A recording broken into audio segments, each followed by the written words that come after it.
Il est 13 h, bonjour à tous. Merci de votre attention. Voici les titres à la une de l'actualité ce dimanche. La grande chancelière Henriette Dagri-Diabaté a été célébrée par les femmes de Côte d'Ivoire. C'était en présence de la première dame Dominique Ouattara, marraine de la cérémonie. Une manière pour ces femmes de lui traduire leur amour et leur incommensurable considération. À suivre en début de journal. Ce 11 juillet marque la 5e édition de la journée africaine de la lutte contre la corruption autour du thème « La communauté économique régionale, acteur essentiel de la mise en œuvre de la Convention de l'Union africaine sur la prévention de la lutte contre la corruption » à suivre dans cette édition la déclaration du président de la Haute Autorité pour la bonne gouvernance, Ngolo Coulibaly. En Haïti, après l'assassinat du président Jovenel Moïse, les Haïtiens se retrouvent dans un flou politique. La communauté internationale se dit prête à soutenir le Premier ministre démissionnaire Claude Joseph pour organiser des élections anticipées le plus vite possible. Voilà pour l'essentiel. Oui, bonjour à tous. La corruption, cette pratique aussi vieille que dangereuse, nous accompagne, semble-t-il, partout. Nos sociétés en souffrent terriblement, profondément affectées par les conséquences engendrées par cette pratique qui porte aisément le qualificatif de fléau. Lorsqu'elle sévit, le citoyen se sent envahi d'un profond sentiment d'insécurité. Pour les amoureux de chiffres, sachez que la Côte d'Ivoire a obtenu le score de 36 sur 100 à l'indice de la perception de la corruption 2020 de l'ONG Transparency International. Notre pays est classé 104e sur 180 pays et territoires, le 20e en Afrique. C'est ce qu'a révélé vendredi dernier le ministre de la promotion de la bonne gouvernance, de la lutte contre la corruption et du renforcement des capacités. Le ministre Epiphane Zoro-Bibalo qui a également réaffirmé l'engagement du gouvernement à promouvoir la bonne gouvernance. Et notre invité de ce 13h, c'est bien sûr le ministre de la promotion de la bonne gouvernance, de la lutte contre la corruption et du renforcement des capacités, Epiphane Zoro-Bibalo. Monsieur le ministre, bonjour et merci d'être avec nous sur ce plateau. Bonjour, merci beaucoup Monsieur Guivier, merci beaucoup. Je vous retrouve dans quelques instants pour aborder le sujet à l'ordre du jour. Mais avant, direction le Sofitel au Télivoire où une illustre personnalité a été honorée hier samedi. La grande chancelière Henriette Dagri-Diabaté a été célébrée par les femmes de Côte d'Ivoire. C'était en présence de la première dame Dominique Ouattara, marraine de la cérémonie. Une manière pour ces femmes de lui traduire leur amour et leur incommensurable considération. Jérôme Kofi Abola. Le Sofitel, hôtel Ivoire d'Abidjan, pris d'assaut ce samedi par les femmes de Côte d'Ivoire et avec à leur tête la première dame Dominique Ouattara. L'événement en valait la peine. Il s'agissait de célébrer une illustre personnalité qui n'est autre que la grande chancelière de l'Ordre national de la République de Côte d'Ivoire, Henriette Dagri-Diabaté. Une dame exceptionnelle qui, pour ses femmes, qui l'honore, reste pour son époque une figure emblématique. Nous y voilà. Aujourd'hui, j'ai l'honneur de prendre la parole pour mettre en lumière un symbole, une icône, un personnage essentiel de l'histoire politique. Il s'agit de l'hommage au professeur Henriette Rose Dagri-Diabaté. L'initiative de rendre hommage à la grande chancelière de l'Ordre national de la République de Côte d'Ivoire de son vivant est de Kandia Camara, ministre d'État, ministre des Affaires étrangères, de l'intégration africaine et de la diaspora. Pour elle, célébrer Henriette Dagri-Diabaté, c'est inviter toutes les femmes de Côte d'Ivoire à marcher dans les pas de celle qu'elle appelle sa muse. Que faut-il retenir en définitive de cette belle aventure humaine, du formidable parcours de cette femme? D'abord, la leçon que voici. Dans ce pays, des hommes et des femmes de valeur ont sacrifié bien des bonheurs personnels afin que nous soyons heureux ensemble. Nous pourrions leur dédier nos odes, bâtir des monuments à leur honneur, écrire leur nom dans nos livres. Pourtant, le risque de voir leurs exploits tomber dans l'oubli est toujours présent. Nous ne pouvions donc pas bouder notre plaisir de rendre cet hommage à la grande chancelière en présence de la première dame, Madame Dominique Ouattara. Marraine de l'événement, la première dame Dominique Ouattara est sans détour, affirmant que Henriette Dagri-Diabaté est une fierté pour la Côte d'Ivoire. Cher Tanti, aujourd'hui, nous te célébrons aux yeux de tous pour non seulement montrer combien nous t'aimons, mais aussi pour permettre aux jeunes générations de femmes de s'inspirer de ton modèle. Femme de cœur, tu es la sensibilité faite femme, et cela constitue pour toi une force, car l'amour que tu diffuses à profusion autour de toi adoucit les cœurs les plus hostiles. Les femmes de Côte d'Ivoire se reconnaissent en toi, admirent ton parcours et souhaitent te ressembler. Tu es la première femme grande chancelière de l'Ordre national de la République de Côte d'Ivoire. Nous sommes si fiers de toi. S'il y a une femme en Côte d'Ivoire qui peut se prévaloir d'une carrière politique exceptionnelle, c'est bien toi. Malgré les péripéties que Tanti Henriette a vécues, sa détermination et son calme ne l'ont jamais quittée. À titre personnel, j'ai toujours admiré l'harmonie subtile entre son intelligence et sa douceur. C'est d'ailleurs son charisme et son élégance qui me frappent lorsque je la rencontre pour la première fois à la fin des années 80. Reconnaissante, Henriette Dagri Diabaté a remercié les femmes de l'initiative prise en son honneur avant de les appeler à demeurer avec dignité dans tous les combats visant à instaurer la cohésion et la paix dans le pays.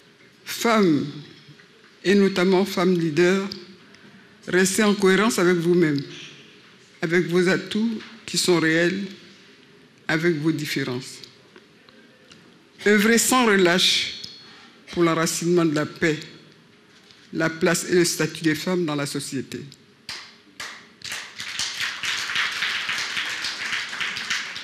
Oui, il reste beaucoup à faire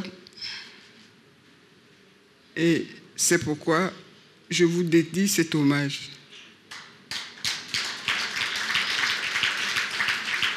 Je veux vous transmettre les flammes qui m'animent. Persévérance, détermination, conviction. Ne transigez pas sur les principes de loyauté et de fidélité.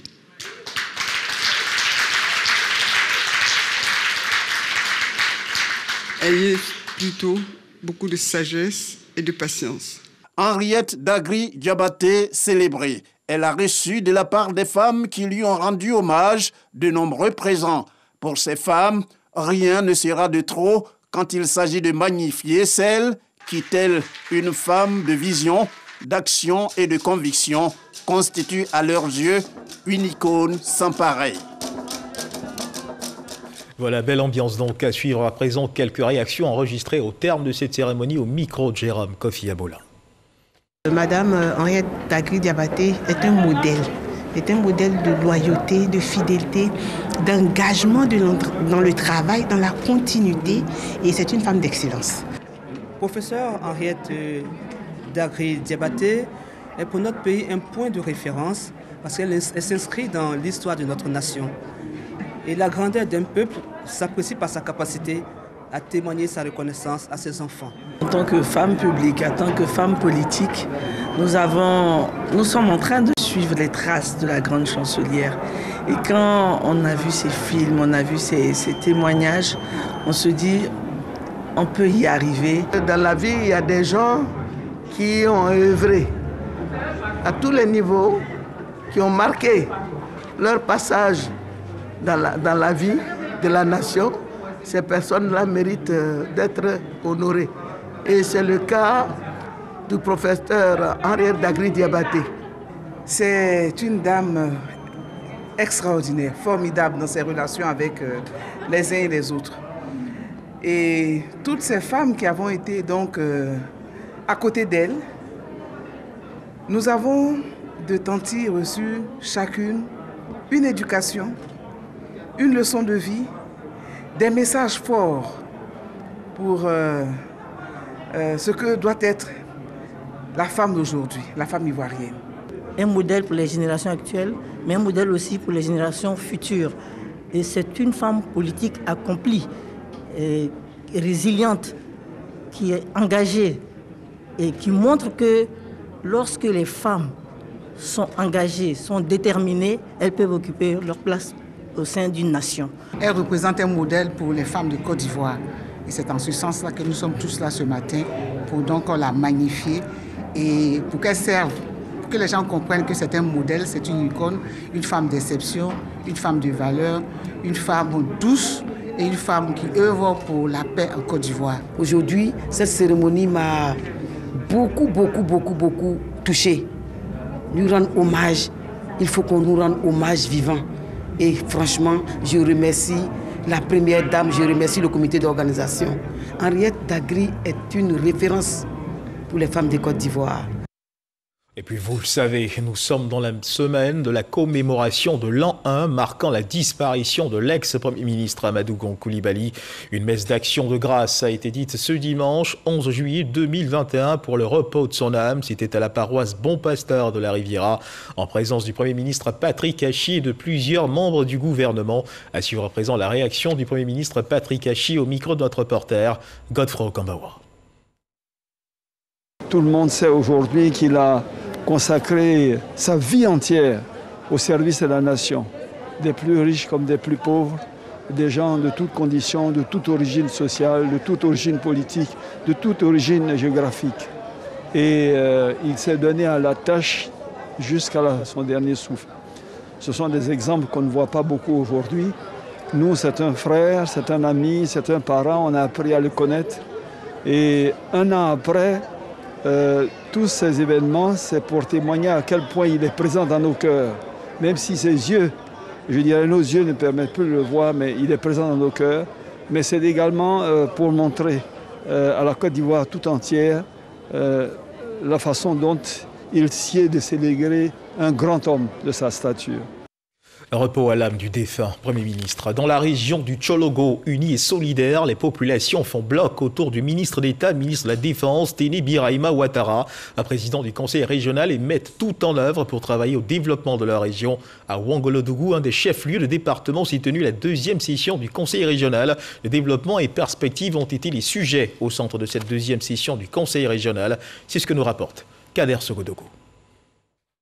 C'est dans un centre culturel de Ouangolodougou rénové que les populations de la région du Tchologo, unies et solidaires autour de leur président, le ministre d'État, ministre de la Défense Téné Birahima Ouattara, se sont réunis pour parler de développement. Une deuxième session qui permet de faire le point des actions de développement. Chers parents, je voudrais très sincèrement vous demander de veiller au mains.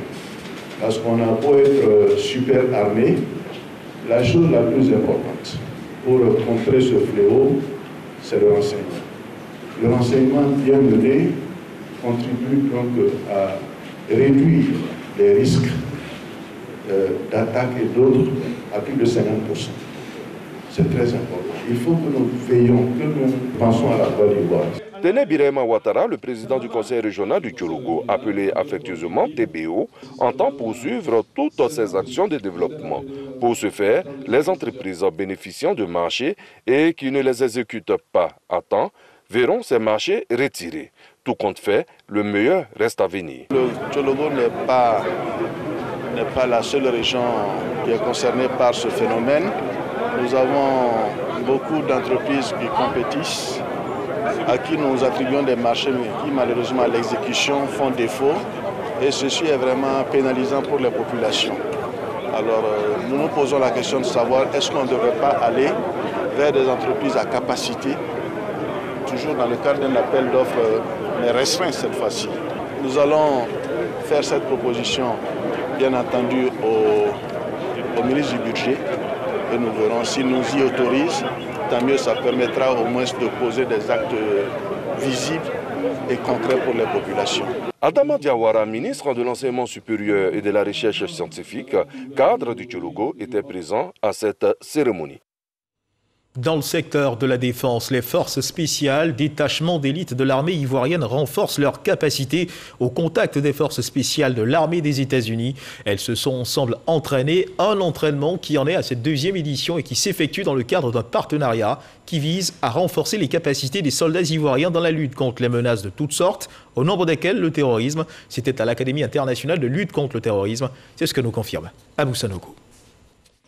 Ce sont au total 75 opérateurs de forces spéciales qui auront été aguerris aux techniques de renseignement opérationnel, de tir de précision, de combat en jungle et de contre-terrorisme et libération d'otages. Pour cet entraînement dénommé Joint Combinet Extract Training, J7, les militaires ivoiriens ont été répartis sur les sites de Yamoussoukro et d'Abidjan. Aux côtés de 22 autres opérateurs de forces spéciales américaines, ces soldats ont 45 jours durant alterné mise à jour des savoir-faire théoriques, ainsi que mise en œuvre des pratiques opérationnelles en revisitant les connaissances et techniques les plus actuelles. Il s'agissait pour les uns et les autres de capitaliser les acquis opérationnels de chacune des armées.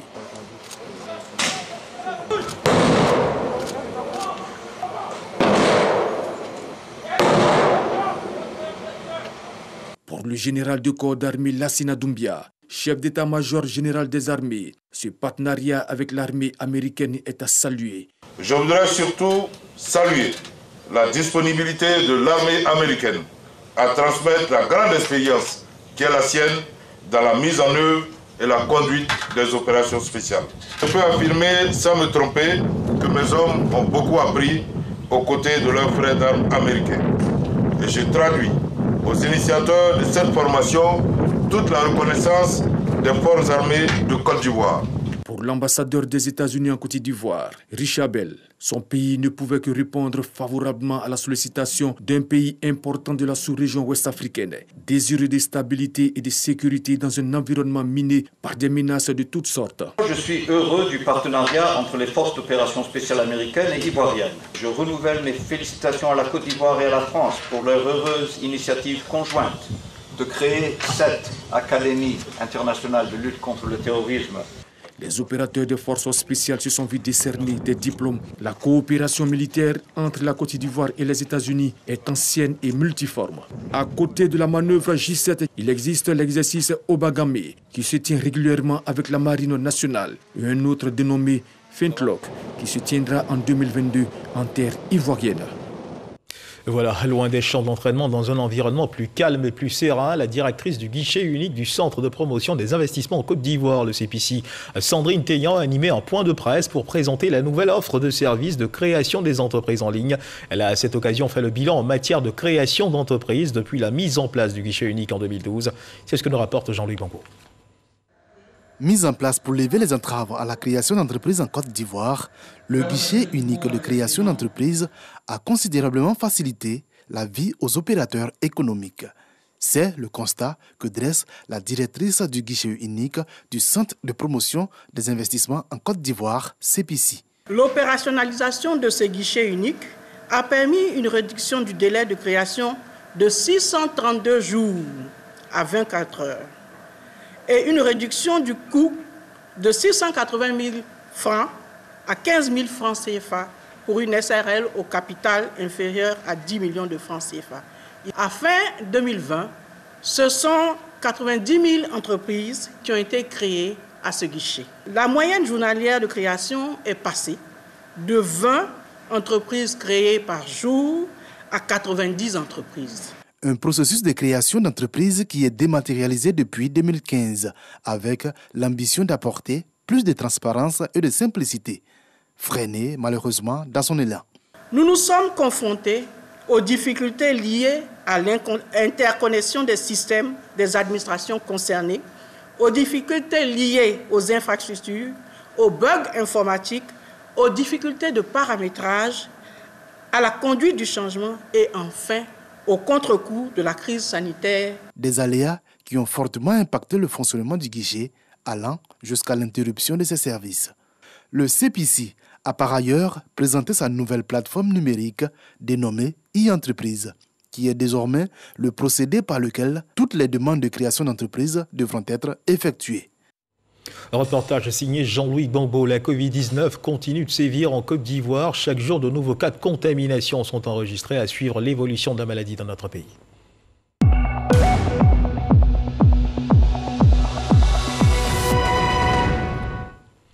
Le ministère de la Santé et de l'Hygiène publique de la couverture maladie universelle a enregistré hier samedi 10 juillet 2021 49 nouveaux cas de Covid-19, 32 guéris et 0 décès. À la date du 9 juillet 2021, la Côte d'Ivoire, notre pays, compte donc 48 117 personnes guéries, 318 décès et 390 cas actifs. Le 8 juillet, 3367 doses de vaccins contre la Covid-19 ont été administrées, soit un total de 854 224 doses administrées. Le ministre de la Santé et de l'Hygiène publique de la couverture maladie universelle invite toutes les personnes âgées de plus de 18 ans à se faire vacciner dans les centres de vaccination. La vaccination contre la Covid-19, rappelons-le, est gratuite et volontaire. La Loterie nationale amène des actions sociales en faveur des populations via sa fondation. La commune de Madinani, région du Kabadougou, bénéficie d'un foyer polyvalent et le village de Naolo Sobara, région du Hambol, a désormais un centre de santé intégré avec logement d'un coût global de 150 millions de francs CFA. La fondation a remis les infrastructures aux bénéficiaires. Soro Corona. Un foyer polyvalent flambant neuf dans la commune de Madinani, région du Kabadougou. Foyer composé d'une salle de 200 places, des bureaux pour loger une bibliothèque, une salle multimédia et la radio municipale. Un centre de santé intégré et logement à Naolo Sobara, village de la région du Hambol. Des infrastructures d'un montant de 150 millions de francs CFA de la fondation Lonasi. À travers ses œuvres sociales, la Loterie nationale de Côte d'Ivoire, Lonasi, confirme ainsi son statut d'entreprise citoyenne. Elle offre chaque année des écoles, des centres de santé, des ambulances, tout cela grâce aux jeux qu'elle organise. La construction de ce très beau centre polyvalent s'inscrit parfaitement dans la continuité de la mission citoyenne.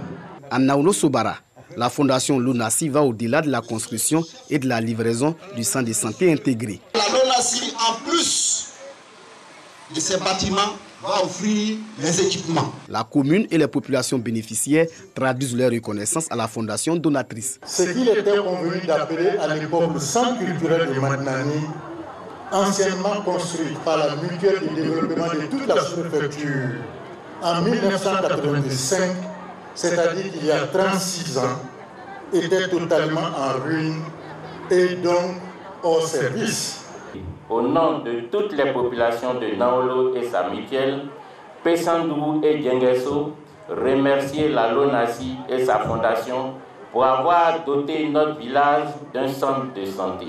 Chaque année, la fondation Lonasi réalise, réhabilite et équipe des écoles, des centres de santé, fait des dons de matériel roulant. Pour l'année 2020, 1,5 milliard de francs CFA ont été investis dans les œuvres sociales.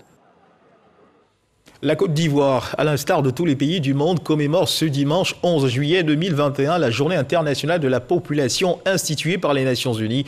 Pour cette 35e édition, le gouvernement, par la voix de la ministre du Plan du Développement, Kabaniale, a rappelé son adhésion à la proclamation de Téhéran de 1968 relative aux droits humains et a réaffirmé l'importance du respect des droits humains, du respect des droits à la santé et de la reproduction reconnus aux femmes et à tous les jeunes du monde entier. Largoretti, Alvorassa.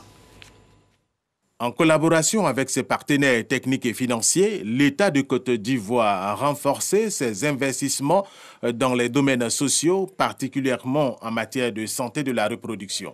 La célébration de la Journée mondiale de la population commémorée ce 11 juillet est l'occasion de faire le point des avancées. Depuis 2 ans déjà, un grand nombre de stratégies et de dispositifs conçus pour améliorer les indicateurs de performance. À l'instar des autres nations du monde, le gouvernement ivoirien appelle chacun et chacune de nous à célébrer la 35e édition de la Journée mondiale de la population en réfléchissant sur le thème qui lui est consacré « Les droits et les choix sont la réponse ». Qu'il s'agisse d'un essor ou d'un déclin de la natalité, la solution à l'évolution des taux de fécondité consiste à donner la priorité à la santé et aux droits de la reproduction de tous les individus. La Côte d'Ivoire s'inscrit de plus en plus dans la norme mondiale d'une liberté de choix pour améliorer le bien-être des femmes, des filles et des familles.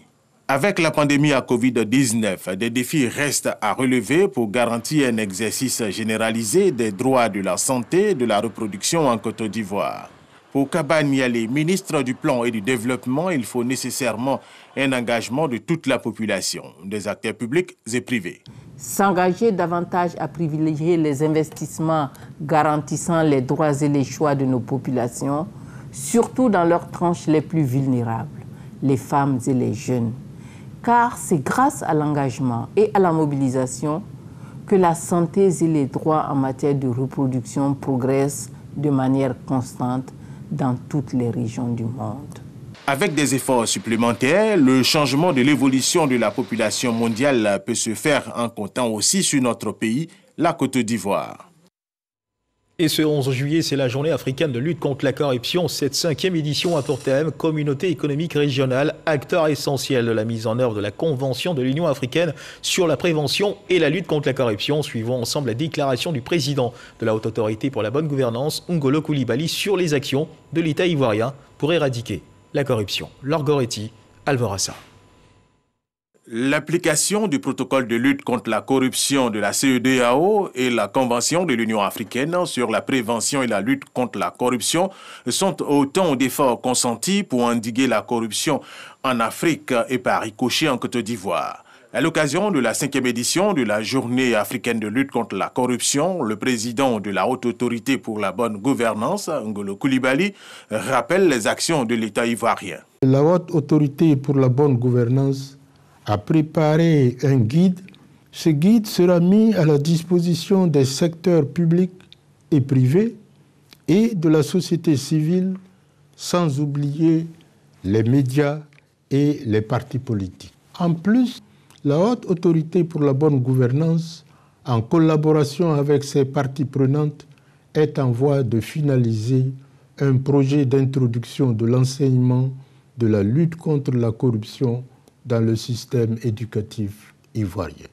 Des mesures préventives, mais aussi des mesures répressives sont essentielles dans la lutte contre la corruption.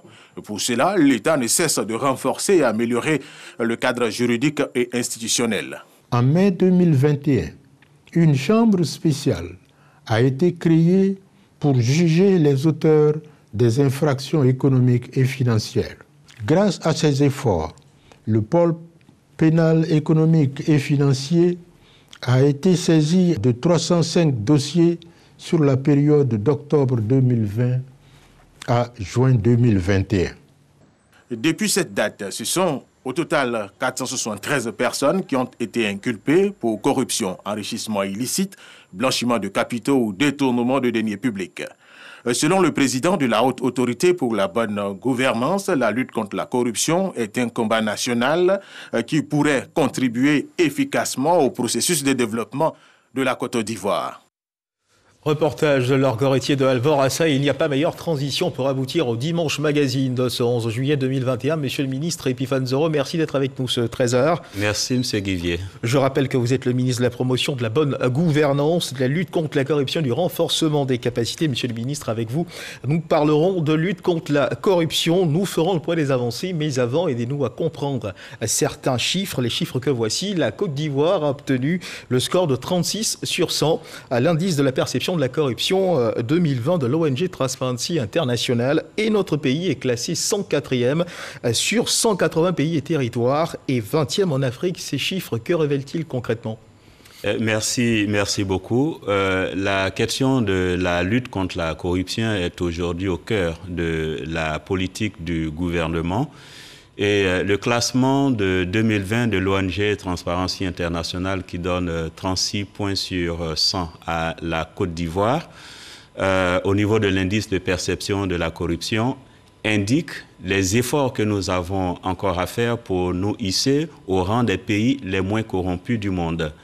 Mais en même temps, ces chiffres nous permettent de voir les progrès que nous avons réalisés entre 2012 et 2020. Avant 2012, nous étions à 29 points sur 100. 29 sur 100.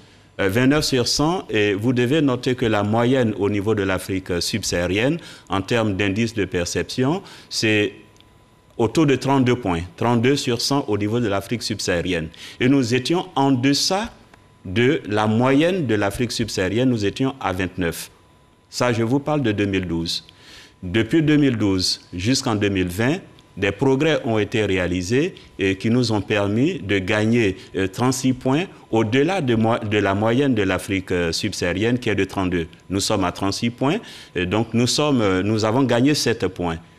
Mais ce n'est pas du tout satisfaisant et c'est pour cela que le chef de l'État, le Premier ministre, œuvre au renforcement du dispositif national, du dispositif institutionnel.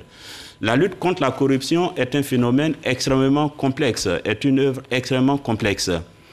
Notre objectif, c'est d'atteindre à minima la moyenne de 50 sur 100, mais je peux vous dire, sur 111 pays à travers le monde, noté par Transparency, sur 111 pays, entre la période de 2012 à 2020, seuls 7 pays ont pu franchir, ont pu aller au-delà de la moyenne. 111 pays qui étaient en dessous de la moyenne, sauf 7 sur la période 2012-2020 ont pu franchir. Et parmi ces pays, on peut citer l'Italie, on peut citer la Grèce, on peut citer l'Arabie Saoudite. Ça veut dire que c'est une entreprise extrêmement délicate pour laquelle il faut une synergie d'action qui nous permette de venir à bout et de réduire le phénomène de la corruption. Et nous allons ensemble apprécier l'évolution réalisée donc par la Côte d'Ivoire dans ce domaine, mais nous avons une autre question. Dans notre pays, il y a la Haute Autorité pour la bonne gouvernance, la HABG, et le ministère de la promotion de la bonne gouvernance, la lutte contre la corruption, un ministère dont vous assurez justement, eh bien, vous avez la responsabilité. Alors, on a envie de savoir qui fait quoi et comment. Comment ça se passe, la collaboration entre ces deux entités ? Oui, la haute autorité, disons, a été instituée par l'ordonnance de 2013, en même temps que l'ordonnance qui est instituée, donc l'ordonnance 660 du 20 septembre 2013 qui a institué les règles relatives à la prévention et à la répression de la corruption. Et cette ordonnance a fait de la haute autorité l'institution gardienne de la mise en œuvre de cette ordonnance. Donc, disons, au niveau de la lutte contre la corruption, la haute autorité représente aujourd'hui la superstructure en charge de la lutte contre la corruption et en charge de la mise en œuvre de l'ordonnance 2013. Mais lorsqu'il y a une superstructure, il y a bien des infrastructures, parce que notre pays est organisé, il y a des composantes, il y a des secteurs, des pans d'activité de la vie publique, de la vie économique, et tous les acteurs de notre vie publique doivent se sentir engagés. Aux côtés de la haute autorité, il y a bien d'autres institutions qui contribuent à la lutte contre la corruption. Je voudrais vous parler, par exemple, de la cellule nationale de traitement des informations financières, de la brigade de lutte contre le racket. Au niveau judiciaire, il y a le pôle économique du parquet, la chambre spécialisée. Mais vous savez que le gouvernement a une responsabilité particulière dans le cadre de la gestion des finances publiques, dans le cadre de la surveillance des actions de l'administration, dans le cadre du contrôle des actions des établissements publics nationaux, des sociétés d'État, le gouvernement a une responsabilité particulière dans la mise en œuvre de cette convention, de la Convention des Nations Unies pour la lutte contre la torture, mais également de l'ordonnance qui réprime la torture et qui prévoit des mesures de prévention. Et c'est justement par rapport à cette mission du gouvernement qu'un département a été dédié à la question de la lutte contre la corruption pour pouvoir renforcer l'intervention et le contrôle du gouvernement sur les institutions publiques, mais également sur ses partenaires des institutions privées. Et l'action du ministère se fait exactement en synergie avec l'ensemble des partenaires de l'écosystème, dont la haute autorité à la bonne gouvernance. Nous sommes dans des rapports de complémentarité. Les questions des textes, des décrets à faire, c'est bien le ministère qui porte ces initiatives en Conseil des ministres. Les communications en Conseil des ministres relatives à la question de la corruption, c'est bien le ministère qui est chargé de le faire. Et justement, la corruption, comment est-ce que vous la concevez au niveau du ministère, de façon générale, est-ce que vous l'avez subdivisée pour pouvoir mieux la combattre? Expliquez-nous, comment est-ce que vous la percevez au niveau du ministère, pour vous, la corruption? Oui, la corruption est un phénomène assez...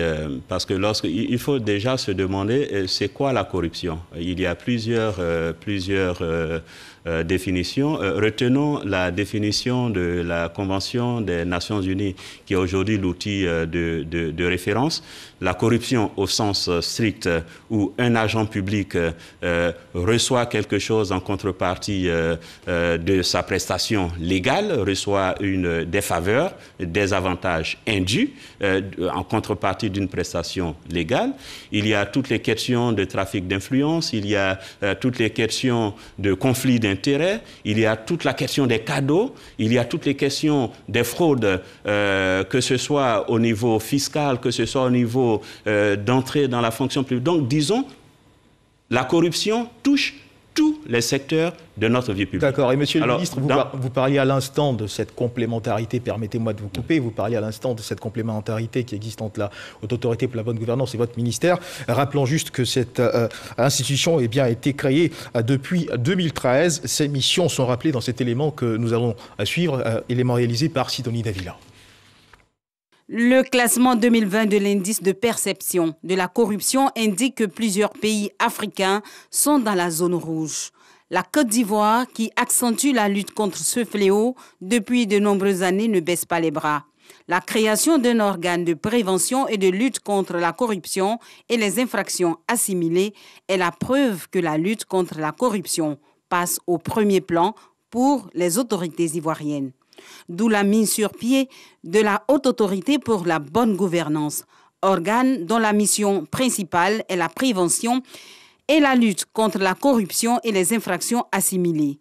À ce titre, elle est chargée, entre autres, de mettre en œuvre la stratégie nationale de la lutte contre la corruption, de coordonner, de superviser, d'assurer la mise en œuvre des politiques de prévention et de lutte contre la corruption, de contribuer à la moralisation de la vie publique, de mener des investigations sur les pratiques de la corruption, de recevoir des déclarations de patrimoine.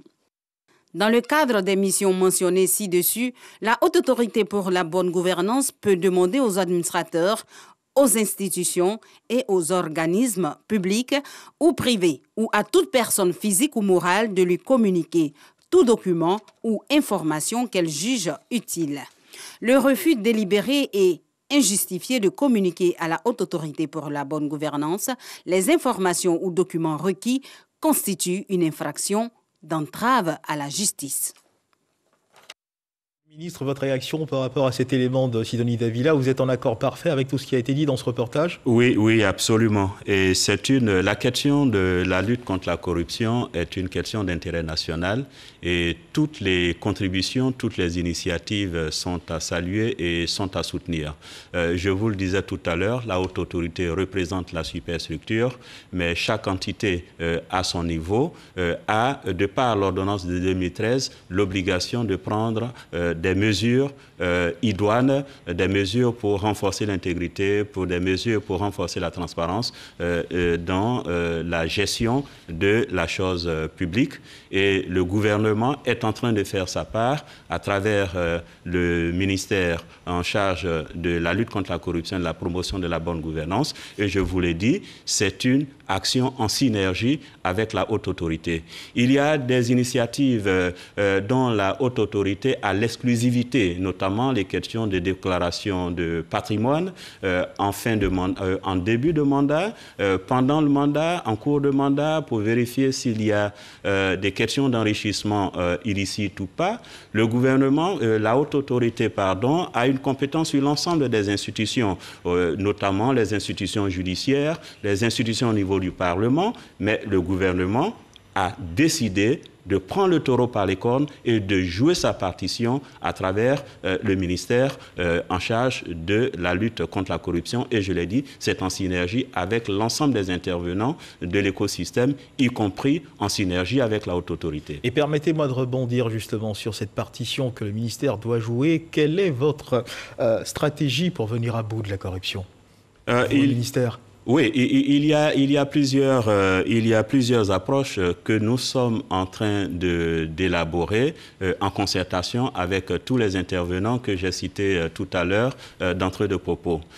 L'une des faiblesses des mécanismes mis en place, c'est de la coordination. Nous avons besoin de renforcer la coordination entre tous les acteurs. La haute autorité, bien entendu, et tous les autres acteurs qui interviennent, notamment l'inspection générale d'État, l'inspection générale des finances, l'autorité nationale de régulation des marchés publics. Nous avons besoin d'assurer la synergie. Et c'est cette synergie qui nous permettra de dégager les données réelles qui pourront jouer sur la perception. Parce que des efforts réels sont faits. Mais quand il n'y a pas assez de communication sur ces efforts-là, quand il n'y a pas de partage de données entre les différents acteurs, ça peut donner le sentiment à la population, à tous les observateurs, que rien n'est fait. Donc, donc, en termes de stratégie, il est important de mettre en place un Conseil national de la bonne gouvernance, qui est l'instance de coordination de l'ensemble des acteurs. Il faut également renforcer le mécanisme de détection des cas de corruption. Et la mise en place d'un outil de détection des cas de corruption peut avoir un caractère dissuasif. La corruption, c'est des dessous de table. Tant qu'elle peut prospérer, tant que les acteurs de la corruption ont le sentiment, auront un sentiment de ne pas pouvoir être détectés, de ne pas pouvoir être vus. Mais les mécanismes de détection mis en place, notamment avec des téléphones verts, avec des plateformes web, des sites web de détection des cas de corruption, de signalement des cas de corruption, peuvent permettre de baisser et de réduire les cas de corruption en Côte d'Ivoire. Et Monsieur le ministre, vous êtes en train de nous dire que si le citoyen lambda n'a pas le sentiment que des choses sont faites pour lutter contre la corruption, c'est juste parce qu'il y a un déficit de communication. Entre autres, non, nous ne disons pas que c'est juste parce qu'il y a un déficit de communication. Vous notez que le gouvernement est tout à fait conscient des efforts à faire. Mais nous sommes également conscients que des efforts ont été faits. Vous savez, en 2012, avant 2012, il n'existait pas de disposition particulière de lutte contre la corruption. Effectivement. C'est à partir de 2011 que la Côte d'Ivoire a ratifié à la fois la Convention des Nations Unies et la Convention de l'Union africaine. C'est en 2013 que le gouvernement a mis en place la haute autorité. Et dans le bilan qui est fait au niveau de la lutte contre la corruption, vous voyez que le parquet, le pôle économique et financier du parquet fonctionne. La chambre spécialisée mise en place fonctionne. Et Monsieur le ministre... Donc, des efforts sont faits. Ce que nous disons maintenant, c'est qu'il faut que ces efforts soient intensifiés pour venir à bout. Mais en même temps, il faut davantage de communication sur ce qui est fait.